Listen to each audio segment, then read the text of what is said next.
Go. Okay, so what we're talking about today is when you say you have a tight hip flexors, you're trying to stretch them out, but maybe you got low back pain, maybe you have something like a spinal stenosis, which makes it really hard to strike that balance between core, stable pelvis, and get that good stretch to those hip flexors without triggering low back pain or leg weakness and pain.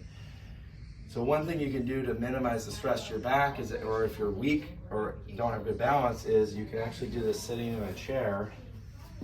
Now you're going to want to have a nice sturdy heavy chair here, nothing that's going to tip over.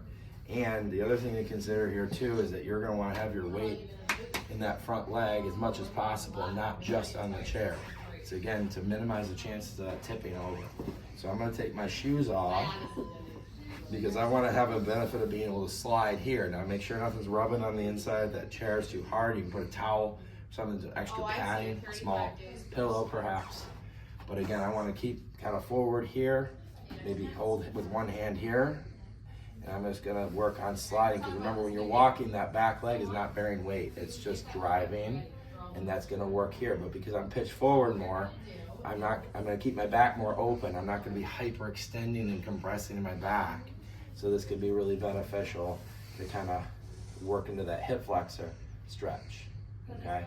And just as a general rule too, if you are doing weight bearing, these kinds of things, just remember that you want to lift that back heel up, because if your heel's down, you're more likely to keep weight there. And the golden rule for knees is if you're loading with a bent knee, you want your heel on the ground, but you also don't want your knee to go past your toe. So back here, if my heel's on the ground, my knee is obviously past the toe. So if I'm bending to try to stretch, one, I'll feel that tightness locking in my ankle, but I might also feel that in my knee. So if I lift my heel, I'm gonna have my weight here, where I have more leverage and control to control the bend and the stretch without overloading my knee or my back. And again, chair can be helpful for that.